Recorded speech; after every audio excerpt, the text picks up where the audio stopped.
Yes, so hello everyone, Hitesh here and today we're gonna talk about the movie called Death on the Nile। 2022 में आई ये mystery suspense movie उन movie lovers के लिए है जिन्हें की उलझी हुई गुत्थियों को सुलझाना बहुत पसंद है। ये मूवी मेरी सीरीज ऑडेक्स यानी कि ऑन डिमांड एक्सप्लेनेशन का ही एक पार्ट है। अगर आप भी ऐसी ही अपनी मनपसंद मूवीज को इस चैनल पर देखना चाहते हैं तो अपनी फेवरेट मूवी का नाम हैशटैग लिख करके जरूर बताइएगा ताकि आपकी मूवी भी इस एक्सप्लेनेशन लिस्ट में शामिल हो सके। कहानी की कास्ट बहुत बढ़िया और बहुत बड़ी है जिसमें कि गैल गडोट यानी कि वंडर वुमन और इंडिया से अली जफर भी शामिल हैं। और एक मिस्ट्री मूवी होने के नाते कैरेक्टर्स कुछ ज्यादा ही हैं, लेकिन हम किस दिन काम में आएंगे, तो बस अपना फोकस थोड़ा सा नामों पर बनाए रखना। So now without wasting any time चलिए आते हैं इस कहानी की मेन स्टोरी लाइन की तरफ। वक्त दिखाया जाता है 1914 और जगह है बेल्जियम। यहाँ वर्ल्ड वॉर 1 चल रहा था जहाँ फ्रेंच और जर्मन सैनिक आपस में लड़ रहे थे। अच्छी बात है कि फ्रेंच कहीं ना कहीं काम आ जाती है, तो पूरी कॉन्वर्सेशन बेसिकली फ्रेंच में थी। अब यहाँ फ्रेंच टीम के कमांडर जिनका नाम था रेंस, यहाँ वो अपनी टीम से कहते हैं कि अगर हमें इस जंग को जीतना है तो कुर्बानी भी देनी पड़ेगी। हालांकि सामने वाली टीम हमसे गिनती में ज्यादा है मगर हमारा हौसला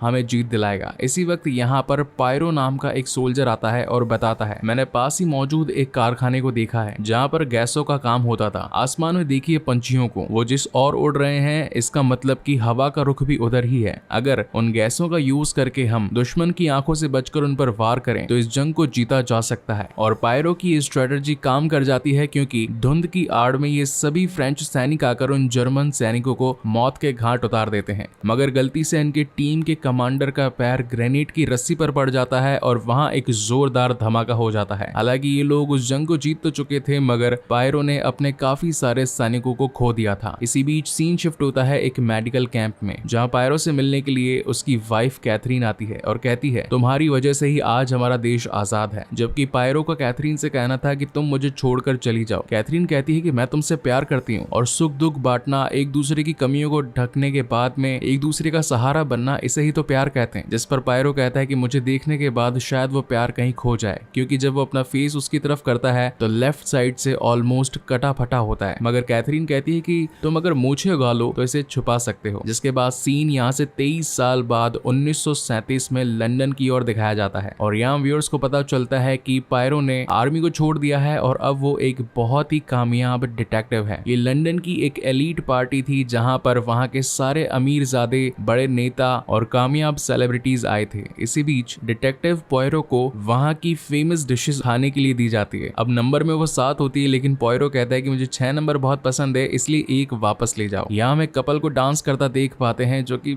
जबरदस्त डांस कर रहे थे। इनका नाम था जैकी और साइमन। फिर एंट्री होती है इस कहानी की one of the lead character गैल गडोट, जिनका इस मूवी में नाम है लिनेट, और यहाँ वो अपनी बेस्ट फ्रेंड जैकी के कहने पर ही आई थी। जैकी उसे देखकर बहुत खुश होती है और इसी के साथ ये भी बताती है कि उसकी एंगेजमेंट हो चुकी है और वो जल्द ही एक लंबे चौड़े नौजवान साइमन के साथ शादी करने वाली है। अब क्योंकि लिनेट लंदन के एक बहुत ही मशहूर घराने और अमीर परिवार से थी तो वो जैकी से कहती है कि उसकी शादी का खर्चा वो उठाएगी। जबकि जैकी कहती है कि मुझे शादी का खर्चा नहीं चाहिए, मेरे होने वाले पति साइमन के पास इस वक्त कोई काम नहीं है, मगर अकाउंट्स डिपार्टमेंट संभालना उसके बाएं हाथ का खेल है, तो क्यों ना तुम उसे अपनी कंपनी में कोई जॉब दे दो। इस वक्त साइमन भी यहाँ पर आ चुका था और अब क्योंकि लिनेट जैकी की दोस्त थी तो साइमन को बिना किसी इंटरव्यू के ही जॉब दे डालती है। जैकी के लिए ये एक बड़ा दिन था, इसलिए वो इन दोनों को ही डांस करने के लिए कहती है। और जब ये दोनों आपस में एक दूसरे के साथ डांस करने लगते हैं तो इन दोनों की नजरें आपस में अटक सी जाती है और कहीं ना कहीं दोनों को ही एक दूसरे के साथ प्यार हो जाता है। जहाँ ये सारी चीजें दूर बैठकर डिटेक्टिव पॉयरो देख रहे थे। जिसके बाद सीन शिफ्ट होता है 6 हफ्ते आगे। यहाँ में गीजा के पिरामिड दिखाए जाते हैं और अपना एक बढ़िया सा व्यू एंजॉय कर रहे थे पॉयरो, वो भी कॉफी के साथ केक खाते हुए। लेकिन तभी एक अनजान शख्स बड़े गीजा के पिरामिड पर पतंग उड़ा रहा था। इस पर पॉयरो को गुस्सा आ जाता है और वो उसे डांटने के लिए आगे जाते हैं और कहते हैं कि तुम मेरे इतने अच्छे दृश्य की तौहीन कर रहे हो। लेकिन वहां पहुंचने पर उन्हें पता पड़ता है कि ये तो उनका पुराना दोस्त बूक था। बूक भी अपने पुराने दोस्त पॉयरो से मिलकर बहुत खुश होता है और कहता है कि बड़े दिनों के बाद मिले हो दोस्त, और तुम्हारे किस्से तो चर्चा में है क्योंकि अब इतने बड़े डिटेक्टिव जो बन चुके हो। चलो आओ मैं तुम्हें अपनी मॉम यूफीमिया से मिलवाता हूँ। हम यहाँ पर यूफीमिया को देख पाते हैं जो कि उस टाइम की एक बहुत बढ़िया और फेमस पेंटर थी। इस वक्त वो गीजा के पिरामिडों की ड्राइंग बना रही थी, जहां पर वो अपने बेटे बूक को भी बनाती है जो कि पतंग उड़ा रहा था। अब ये लोग आज शाम की एक बहुत ही शानदार शादी में जाने वाले थे, तो यूफीमिया पोयरो को उसी शादी में इनवाइट करती है। इजिप्ट में होने वाली ये शादी रईस घरानों के अमीर लोगों के बीच होने वाली एक शादी थी, और जब पोयरो उस कपल को देखता है तो उसके होश उड़ जाते हैं, क्योंकि वो कपल और कोई नहीं बल्कि साइमन और लिनेट होते हैं, जिसने उन्हें 6 हफ्ते पहले जैकी के साथ देखा था। खैर ये तो हम व्यूअर्स को पता चल ही गया था उनका डांस देखकर कि जैसे वो एक दूसरे को देख रहे थे मानो एक दूसरे के लिए ही बने हों। यहाँ बूक हर किसी को इंट्रोड्यूस करवाता है पोयरो से। अब यहाँ से आपको सारे कैरेक्टर्स के नाम ध्यान रखने जरूरी हैं। नंबर 1 पर आता है अली जफर, जिसका नाम है एंड्रयू, जो कि रिश्ते में लिनेट का भाई होता है और सारा कारोबार वही संभालता है। वहीं लिनेट की गॉड मदर मैरी और उनकी नर्स बॉवर को भी देख पाते हैं। इस शादी में लिनेट का पुराना आशिक लाइनस भी आया था, जो कि पेशे से एक डॉक्टर होता है। 6 हफ्तों पहले जिस एलीट क्लब के अंदर पोयरो गया था, वहां पर भी ग्रेट सिंगर सोलोमी को बुलाया गया था, जिसकी भतीजी रोजली उसकी मैनेजर थी। और क्योंकि रोजली और लिनेट आपस में बचपन के दोस्त थे, तो लिनेट की शादी में इन दोनों का आना तो लाजमी था। मगर रंग में भंग तब पड़ जाता है जब जैकी वहां पर पहुंच जाती है। लिनेट का तो पूरा फेस उतर जाता है उसे वहां देखकर, जिसके बाद सीन शिफ्ट होता है नेक्स्ट डे, और यहाँ पोयरो से मिलने के लिए साइमन और लिनेट आते हैं और बताते हैं कि जैकी, जो कि पहले कभी साइमन की गर्लफ्रेंड यानी कि ऑलमोस्ट उसे मंगेतर भी कह सकते हैं, वो जानती है कि वो साइमन के साथ नहीं है, उसकी मेरे साथ शादी होने वाली है, लेकिन फिर भी वो हमें परेशान करने के लिए हर वक्त घूरती रहती है और जहां भी हम जाते हैं वहां पहुंच जाती है। प्लीज आप उससे बात कीजिए, उसे समझाइए कि हमसे दूर चली जाए। जिसके बाद डिटेक्टिव पोयरो जैकी के पास आते हैं और कहते हैं कि साइमन खुश है लिनेट के साथ, आखिर क्यों तुम उनकी शादीशुदा जिंदगी में दखल डालने पहुंच जाती हो। जहां जैकी बताती है कि साइमन मेरा प्यार है और जब तक वो मुझे मिल नहीं जाता मैं उन सारी हदों को पार कर दूंगी जिससे वो मुझे मिल जाए। यहाँ जैकी के पास में एक 22 कैलिबर की गन भी थी, जो कि दिखने में खिलौने जैसी थी, लेकिन अगर चल जाए तो खोपड़ी उड़ा दे किसी की भी। अब ये सारी बातें शाम को आकर पोयरो साइमन और लिनेट को बताता है कि जैकी बाज नहीं आने वाली, इससे बेहतर यह है कि तुम यहाँ से कहीं दूर चली जाओ। जिसके बाद आता है इस कहानी का one of the best scene, जहाँ पर गैल गटॉट यानी कि हमारी लिनेट, जो कि एक बहुत ही अमीर और रईस घराने से थी,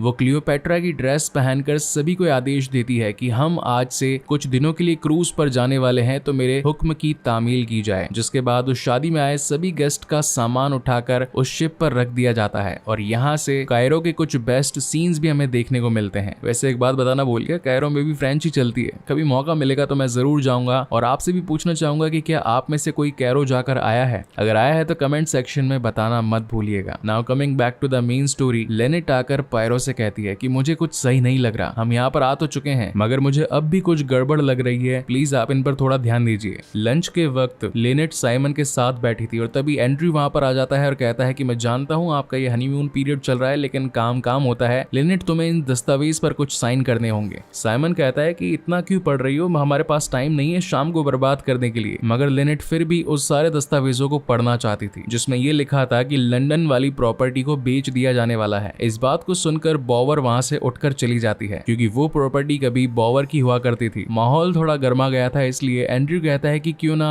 साइन को कल कर लिया जाए, वैसे भी हम तो यहीं पर हैं, यहाँ से कहाँ जाने वाले हैं। और फिर शाम को एक बहुत ही बढ़िया पार्टी होती है, हर कोई वहां पर डांस कर रहा था, सभी लोग बहुत ही खुश थे। सिंगर सोलोमी अपने गानों का जादू बिखेर रही थी और रोजिली सभी पर अपनी नजर बनाए रखी थी। जहाँ वो बूक को देखती है और कहीं न कहीं उसके साथ उसे प्यार हो जाता है। जब लिनेट का सारा सामान शिप में लाया गया था तो उसका एक बहुत ही महंगा हीरो का हार भी वहां पर था, जिसे लुइस खुद पहनकर देखने लगती है। बेसिकली ये लिनेट की नौकरानी थी, जो कि लिनेट पर हर वक्त गुस्सा रहती थी। अब इस अच्छी जलती पार्टी में अगेन रंग में भंग डालने के लिए पहुंच चुकी होती है जैकी। इसे देखकर तो लिनेट का गुस्सा 7वें आसमान पर था और वो साइमन से कहती है कि आखिर ये यहाँ पर कैसे आई। जिस पर साइमन कहता है कि शायद इसने महीनों पहले ही इस क्रूज की टिकट बुक कर ली हो, हम चाहकर भी उसे यहाँ से नहीं भेज सकते। जिस पर लिनेट कहती है कि मैं इतनी अमीर हूँ कि पूरी की पूरी शिप खरीद लूं, शिप तो क्या पूरा का पूरा देश खरीद लूं, मगर मुझे उसका फेस नहीं देखना है। ये कहकर गुस्से में वहां से चली जाती है। मीनवाइल सीन शिफ्ट होता है पोयरो और बूक पर, जो कि आपस में बातचीत कर रहे थे। बूक कहता है कि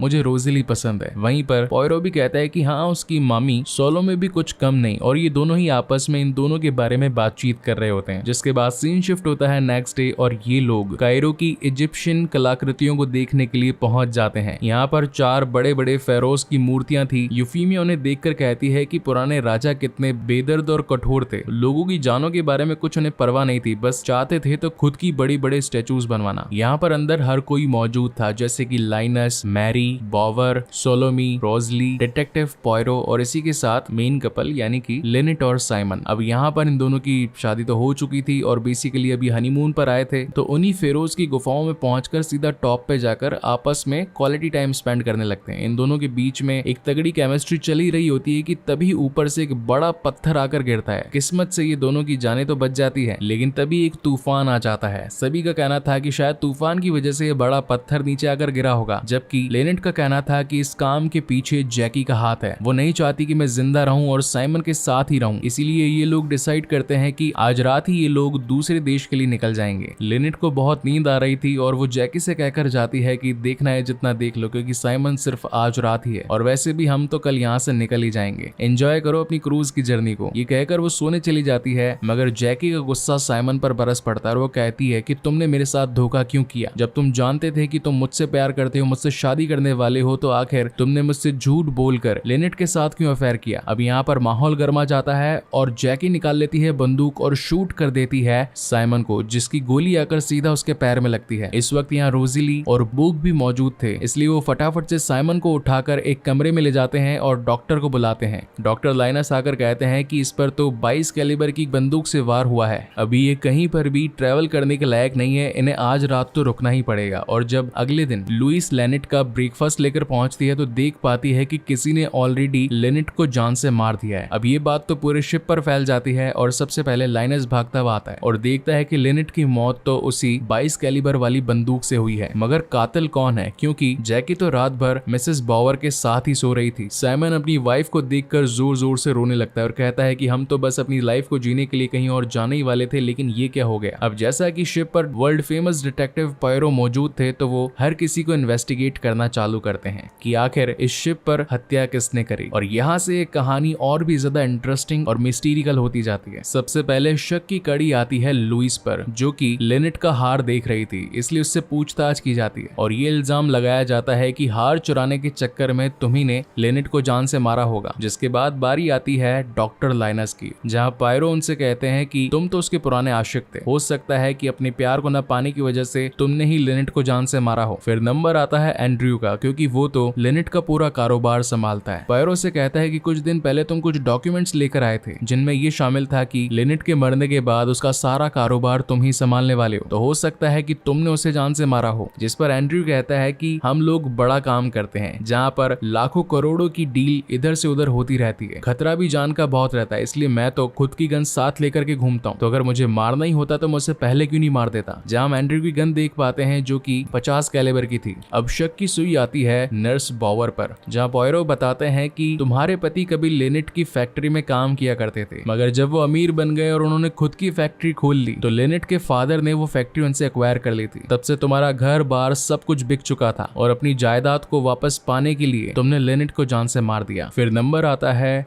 गॉड मदर मैरी का। रिश्ते में तो वो उसकी सगी मां नहीं थी, लेकिन उसकी नजर बहुत पहले से ही लेनेट की सारी प्रॉपर्टी पर थी। जहाँ पॉयरो ये बताते हैं कि तुम्हारा चक्कर और किसी के साथ नहीं बल्कि मिसेस बॉवर के साथ ही चल रहा है, क्योंकि रात को जब जैकी को रूम में सुलाया गया था तो कमरे में 2 बेड मौजूद थे। हालांकि जैकी के बेड पर तो सिलवटें थी, मगर बॉवर का बेड वैसा ही था जैसे कि रूम सर्विस वाले करके जाते हैं। इसका मतलब वो रात भर तुम्हारे साथ थी और कहीं लेनेट को इस बात का पता ना चल जाए कि हम दोनों आपस में एक दूसरे से प्यार करते हैं, इसलिए तुमने उसकी जान ली। अब यहाँ से कहानी और इंटरेस्टिंग होती जाती है, क्योंकि अब बारी थी सिंगर सोलोमे की। वक्त था 1937 का, मगर उसका ड्रेसिंग स्टाइल 1914 और 15 का था, जिसमें हर बार सोलोमी एक पुरानी कैप पहना करती थी। तो पॉयरो का कहना था कि पुरानी कैप के पीछे क्या राज है, जरा इसे खोलकर तो दिखाओ।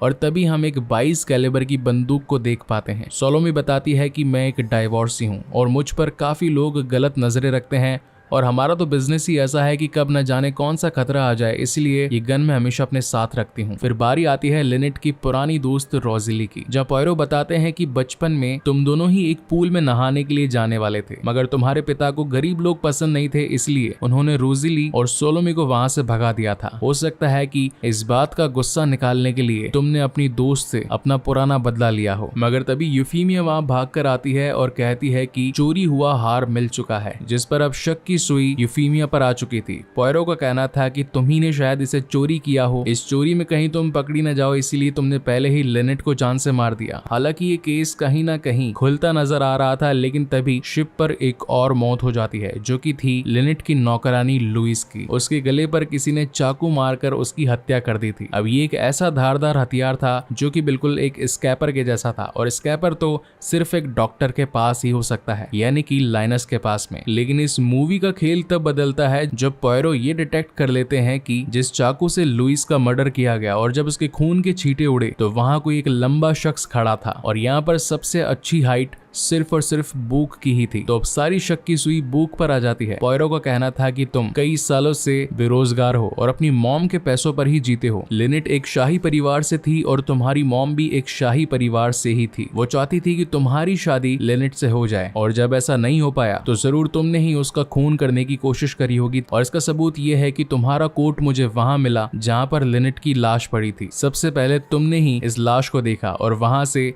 हार को चुराने की कोशिश करी, उसे अपनी जेब में लेकर के भागे। लेकिन जब सब लोग वहां पर मौजूद थे और तुम कहीं पकड़ने जाओ, इसलिए तुमने ही वो हार अपनी मॉम की तिजोरी में रख दिया। लेकिन इससे पहले कि वो और कुछ बता पाता, एक अनजान शख्स उसकी गोली मारकर हत्या कर देता है। अब यहाँ से कहानी और भी ज्यादा क्रिटिकल हो जाती है, क्योंकि शिप में मौजूद हर एक शख्स लिनेट का कहीं ना कहीं बुरा चाहता था। अब आखिर कातिल है तो कौन? जिसके बाद पोयरो उस पूरी शिप के सारे दरवाजे बंद करवा देता है और मेन गेट पर एक बंदूक लेकर खड़ा हो जाता है। अब यहाँ पर सभी की सच्चाइयां बाहर आने लगती है। एंड्रयू बताता है कि उस दिन पत्थर उसी ने ही गिरा था, क्योंकि लिनेट को ये पता चल चुका था कि एंड्रयू कहीं ना कहीं बिजनेस में चोरियां कर रहा है, मगर लिनेट की जान उसने नहीं ली। तो अगर जान ली है तो किसने? एक तरफ रोजिली और सोलोमी जो कि अपने बचपन का बदला लिनेट से लेना चाहती थी, वहीं जैकी जो कि अपना प्यार साइमन को उसके पास भेजना नहीं देना चाहती थी, वहीं लाइनस जो कि कभी उसका पहले आशिक हुआ करता था, और ऊपर से बोवर और मेरी जो कि आपस में एक दूसरे से प्यार करते थे, लेकिन कहीं उनकी सच्चाई ना खुल जाए इसलिए वो भी परेशान थी। शक की सुई सभी पर जा रही थी, और तभी यहाँ पर पोयरो इस पूरी कहानी का प्लॉट रिवील करते हैं और बताते हैं कि असली कातिल और कोई नहीं, वो है साइमन। क्योंकि यूफीमिया की पेंटिंग में बूक ने जो जैकेट पहना था वो हरा था, मगर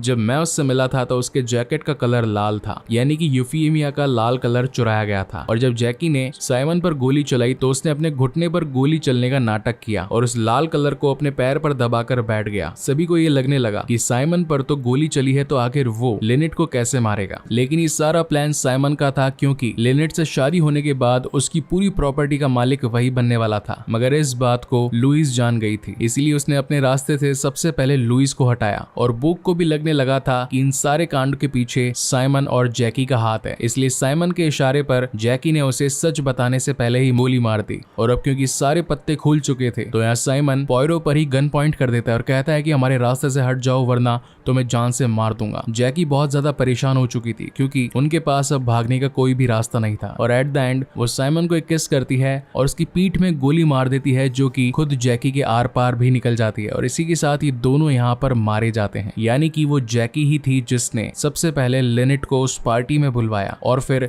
साइमन से उसकी मुलाकात करवाई। और लिनेट को प्यार के जाल में फंसवा कर साइमन ही उसे जान से मारना चाहता था, ताकि ये दोनों बाद में अपनी जिंदगी को बहुत ही खुशहाल तरीके से जी सकें। लेकिन कहते हैं ना कि हर एक बुरे काम का अंत बुरा ही होता है, तो वैसा ही इन दोनों के साथ भी हो गया। और इसी के साथ ये मूवी यहीं पर खत्म होती है। इस मूवी की एंड में हम ये देख पाते हैं कि पोयरो ने अपनी मूछें मुंडवा दी है, क्योंकि सोलोमी को उसकी ये मूछें पसंद नहीं थी। इसका मतलब ये है कि अब वो दोनों साथ में रहने लगे हैं। और इसी के साथ फाइनली ये कहानी यहीं पर खत्म होती है। सो गाइज, आपको ये सस्पेंस और मिस्टीरिकल मूवी कैसी लगी? अगर पसंद आई हो तो प्लीज इसे लाइक, कमेंट, शेयर जरूर कीजिएगा। और अगर पहली बार इस चैनल पर आए हैं तो इसे सब्सक्राइब जरूर कीजिएगा, क्योंकि हम ऐसी ही बेहतरीन मूवीज आप लोगों के लिए लाते रहते हैं। सो तब तक के लिए keep watching and stay safe. मिलते हैं अगले वीडियो में।